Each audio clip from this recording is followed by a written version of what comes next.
Le joueur a enfin réussi à l'avoir. C'est incroyable. Il a enfin réussi à l'obtenir. Absolument. Je suis rejoint par le ministre iranien des Affaires étrangères, Abbas Araghchi. Monsieur le ministre des Affaires étrangères, merci de nous accorder de votre temps. J'aimerais commencer par parler de la situation sur le terrain. Il y a des rapports, monsieur, selon lesquels entre 2500 et plus de 12 000 manifestants dans différentes villes auraient été tués par le régime. Combien de personnes ont été tuées?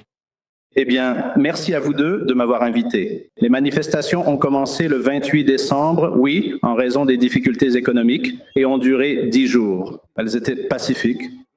Et le gouvernement a dialogué avec les manifestants et leurs leaders et a essayé, vous savez, de résoudre leurs problèmes. Oui, pendant 10 jours, c'était le cas. Des manifestations et des protestations pacifiques et légales pour des difficultés économiques.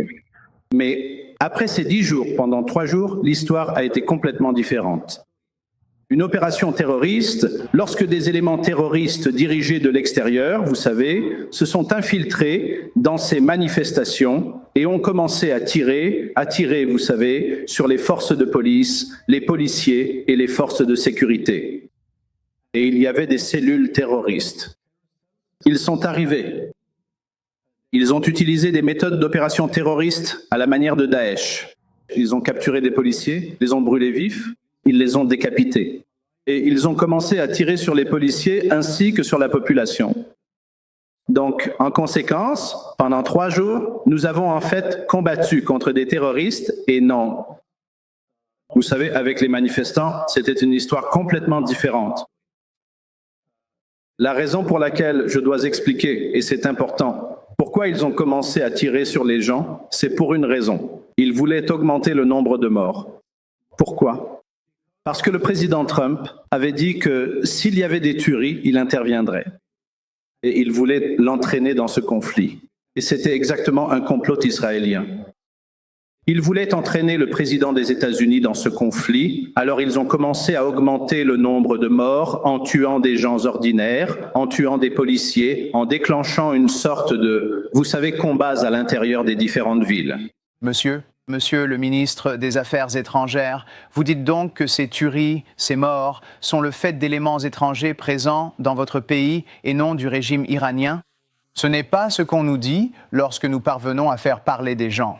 Sur le terrain, Internet a été coupé, mais il se rallume de temps en temps. Et nous recevons des témoignages de personnes sur place qui nous racontent différentes histoires. Des témoins ont parlé d'avoir vu des snipers postés sur les toits du centre-ville de Téhéran tirant sur des foules de manifestants pacifiques. La scène se transforme soudainement en carnage, en panique, alors que les balles transpercent les têtes et les torses, faisant s'effondrer les corps au sol. Et une salle d'urgence qui traite 19 blessés par balle en une seule heure. Le régime est en train de commettre un massacre, a déclaré un manifestant. Et nous avons vu la vidéo des sacs mortuaires qui s'empilent. Vous êtes en train de dire que tout cela, c'est parce que vous n'avez pas le contrôle de votre pays et que des éléments étrangers tuent des gens à l'intérieur de votre pays.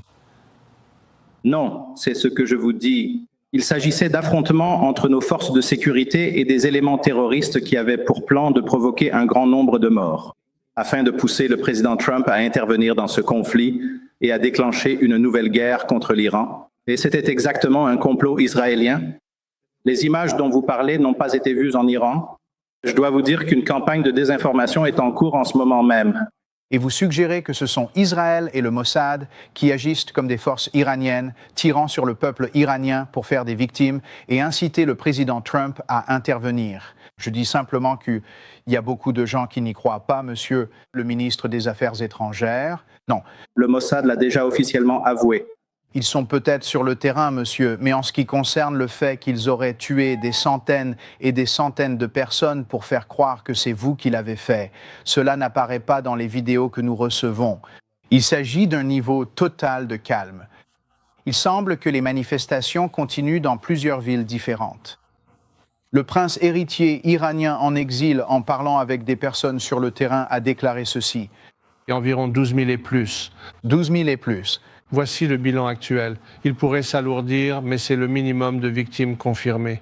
Tués par le régime. Il ne s'agit pas d'arrestation. Nous parlons de l'utilisation d'armes militaires, des AK-47, des camions blindés pour tirer, pour tuer des manifestants non armés. Leurs corps sont ramassés par des bulldozers et chaque famille doit payer la balle pour pouvoir simplement récupérer les restes. Ce qui se passe est abject. Vous niez que cela se passe ou vous dites que c'est Israël et le Mossad? Eh bien, nous sommes sur le terrain en Iran. Ces affirmations, vous savez, sont sans fondement. Vous savez, il n'y a aucune preuve de cela. Le nombre de morts, bien qu'ils aient essayé d'augmenter ce chiffre, ne s'élève qu'à quelques centaines. Le chiffre exact sera annoncé très bientôt, peut-être ce soir, par nos autorités. Donc vous dites qu'il y a moins de 1000 personnes? Non, des centaines de personnes. Je nie catégoriquement, vous savez, les chiffres et les données qu'ils ont avancés. C'est une exagération. C'est une campagne de désinformation uniquement pour trouver des excuses afin de commettre une nouvelle agression contre l'Iran. Je peux vous dire qu'il y a maintenant 4 jours que tout est calme. Il n'y a eu aucune manifestation, aucun trouble, rien en Iran depuis 4 jours. Oui, il y a eu des millions de personnes aujourd'hui pour des funérailles et il y a 2 jours, un grand rassemblement en soutien au gouvernement et au système. Donc les gens sont dans les rues, mais en soutien à la République islamique. Waouh, ce n'est pas ce que nous entendons quand nous parlons aux gens sur le terrain. Je peux vous renvoyer aux tweets, déclarations et interviews d'officiels israéliens et américains qui ont eux-mêmes affirmé que des agents du Mossad sont en Iran, dans les rues iraniennes, dans les rues de Téhéran. Il suffit de regarder attentivement le compte officiel sur la plateforme X du Mossad en langue persane, qui a explicitement déclaré que leurs agents sont actuellement présents en Iran et qu'ils y accomplissent activement leur mission sur le terrain. D'accord, je ne peux pas contester la présence ou non d'agents du Mossad.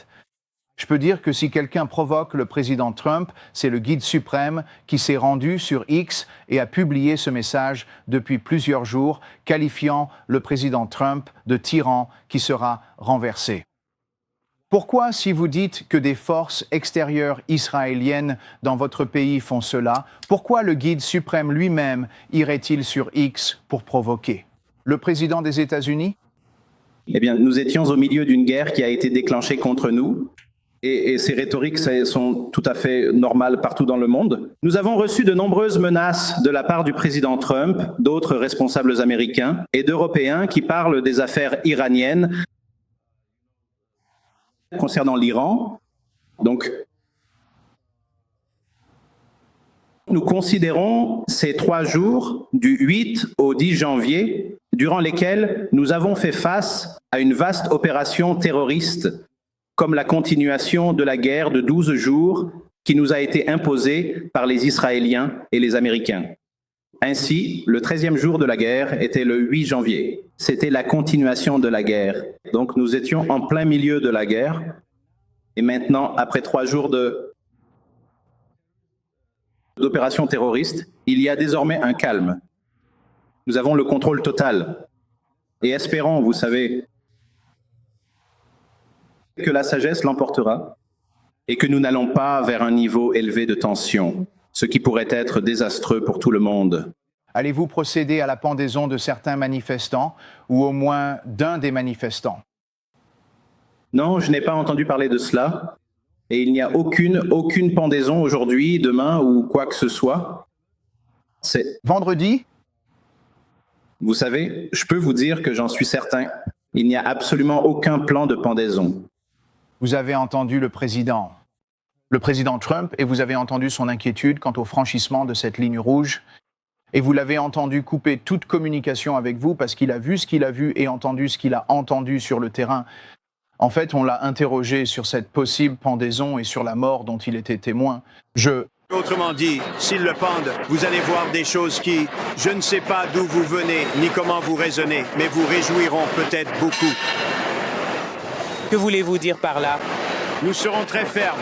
Manifester est une chose, mais tuer des milliers de gens et parler de pendaison, on verra la suite pour eux.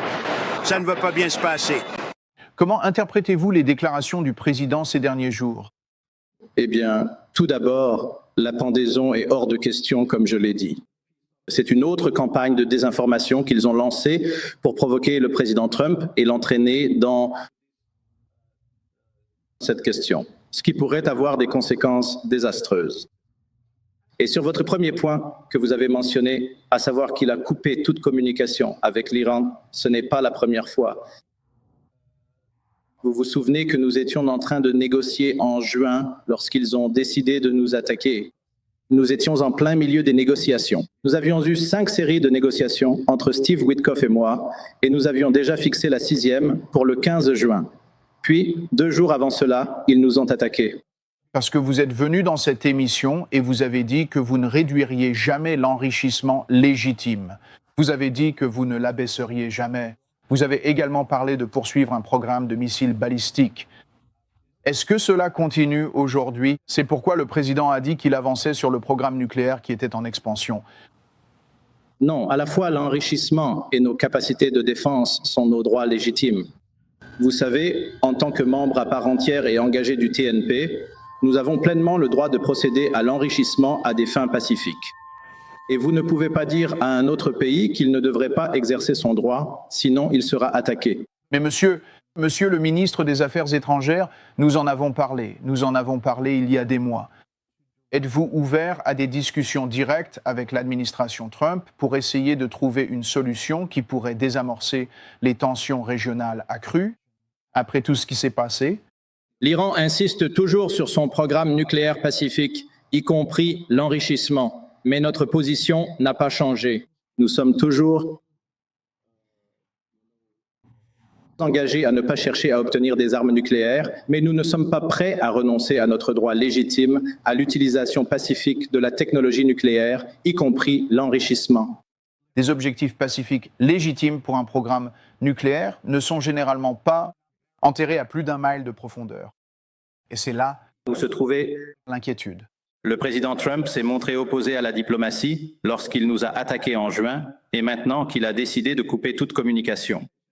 Donc, s'il y a un réel intérêt à s'engager, à promouvoir la compréhension et à comprendre ce qui se passe réellement sur le terrain, il doit y prêter attention à la réalité et non à la désinformation qui lui est fournie par ceux qui veulent l'entraîner dans une autre guerre. Encore une fois, je reviens au guide suprême qui ne semble pas pressé de s'asseoir à la table des négociations avec le président Trump. En tant que pays, alors qu'il le provoque, le traitant de tyran qui sera renversé. Comment peut-on faire cela et penser que le président Trump va se dire « Oh oui, je devrais venir à la table ». Non, voyons. Nous avons entamé des négociations avec les États-Unis à plusieurs reprises, avec la permission du guide suprême. Pourquoi dites-vous cela? Bien, Il suffit de le publier. Non, laissez-moi vous dire. Sauf si, vous êtes en train de me dire que l'ayatollah ne publie pas ça. dites-moi, veuillez patienter s'il vous plaît. S'il vous plaît, attendez. Vous savez, nous avons négocié avec les États-Unis à plusieurs reprises et toutes ces expériences se sont révélées très négatives en 2015. Nous avons négocié pendant 2 ans et demi. Nous avons conclu l'accord et les États-Unis ont décidé de s'en retirer sans raison ni justification. Alors, pourquoi devrions-nous engager des négociations avec les États-Unis? Ce qui signifie, en fait, que lorsque les États-Unis parlent de négociations, cela veut dire qu'ils veulent imposer leurs conditions et non négocier. Nous n'avons donc pas de bonne expérience. C'est un fait. Veuillez comprendre. Monsieur le ministre des Affaires étrangères, sur tous ces points, les États-Unis diraient « ils sont sortis de ces discussions en disant que vous ne vous engagiez pas à faire ce que vous aviez dit que vous feriez. Et qu'à chaque fois qu'ils quittaient à la table, ils pensaient que vous jetiez tout par la fenêtre. Que ce soit en ce qui concerne l'enrichissement et les solutions à ce sujet, les missiles balistiques et les solutions à ce sujet, ou encore votre rôle dans le financement du terrorisme dans la région. Maintenant, je ne veux pas m'attarder sur ce point, mais le guide suprême a publié, Monsieur le ministre des Affaires étrangères, à de nombreuses reprises sur X, des messages provocateurs à l'égard du président Trump. Il a 86 ans, nous n'avons pas eu de ses nouvelles. Le guide suprême va-t-il bien en Iran ? Allons-nous entendre le guide suprême dans ce cas? Non. Il va bien et il contrôle totalement le pays et la population le soutient. Comme tout le monde a pu le voir aujourd'hui lors des funérailles de ceux qui ont été tués par des terroristes et il y a 2 jours lors du rassemblement à Téhéran et dans d'autres villes. Monsieur le ministre des Affaires étrangères, Et à l'intérieur, quand nous l'observons, l'économie iranienne est en chute libre. C'est ce qui a déclenché ces manifestations. Malgré ce que vous dites sur une influence d'Israël et du Mossad, nos informations indiquent que cela vient de personnes frustrées par la situation économique et des années d'oppression du régime. Pendant 10 jours, ce fut pacifique et toléré par l'État, mais après cela, ont suivi 3 jours d'opérations terroristes. Vous avez dit cela, mais maintenant vous dites que tout est entièrement pacifique. Maintenant, c'est calme. Il n'y a absolument aucune manifestation, il n'y a aucune protestation. Cela fait 4 jours que tout est, vous savez, parfaitement calme et paisible. D'accord. Alors que diriez-vous si vous aviez un message, pour le président Trump, qui évidemment en parle et envisage une sorte d'action pour aider les manifestants sur le terrain? Si vous avez un message pour lui, quel est ce message? Mon message est, ne répétez pas la même erreur que vous avez commise en juin. Vous savez, si vous tentez une expérience qui a échoué, vous obtiendrez le même résultat. Vous savez, en juin, oui, vous avez détruit les installations, les machines, mais la technologie ne peut pas être bombardée et la détermination non plus ne peut être bombardée. Maintenant, l'Iran a prouvé qu'il était prêt à négocier, à faire de la diplomatie. Nous l'avons prouvé au cours des 20 dernières années, en 2015, en 2025, à chaque fois. Mais c'était les États-Unis qui ont toujours fui la diplomatie, qui ont coupé tout dialogue et choisi la guerre. Mon message est que, entre la guerre et la diplomatie demeure une meilleure voie, même si nous n'avons aucune expérience positive avec les États-Unis, mais malgré tout, la diplomatie est bien meilleure que la guerre. Mais cela... C'est au président américain de décider. Monsieur le ministre, vos groupes armés ont été détruits. Votre programme nucléaire, comme l'a dit le président, a été anéanti. La technologie est toujours là. Votre programme de missiles balistiques est, on peut le dire, en train de revenir et il est de nouveau menacé par Israël et les États-Unis. Quelles concessions feriez-vous pour revenir à la table des négociations et à quoi ressemblerait-elle aujourd'hui? Les concessions sont exactement celles que nous avons faites en 2015 dans le cadre du JCPOA. Nous pouvons garantir et renforcer la confiance quant au caractère pacifique de notre programme nucléaire, pour s'assurer qu'il est pacifique et qu'il le restera à jamais. Et en retour, nous attendons la levée des sanctions. Les missiles balistiques sont notre moyen de défense et le moyen de défense le plus fiable. Et ce n'est pas négociable. Pourquoi devrions-nous négocier sur nos missiles balistiques alors que nous en avons besoin pour notre sécurité et notre défense? Les proxys? Je pense que c'est absurde, vous savez.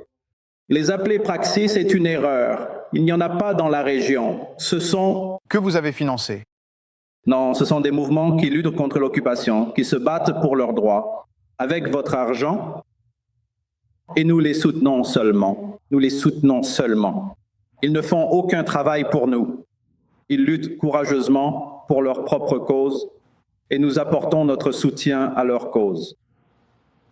Monsieur le ministre, nous vous remercions pour votre temps. Beaucoup de gens sont inquiets et souhaitent que vous disiez que les meurtres de manifestants par le régime iranien vont cesser.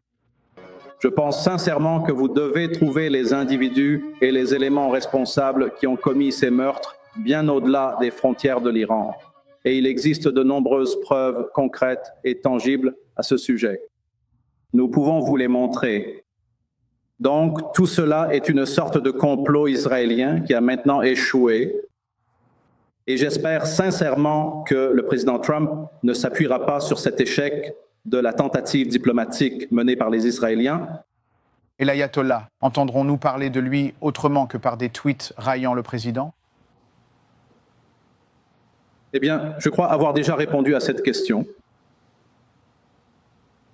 D'accord? Monsieur le ministre des Affaires étrangères, merci de votre temps. Merci. Merci de m'avoir invité.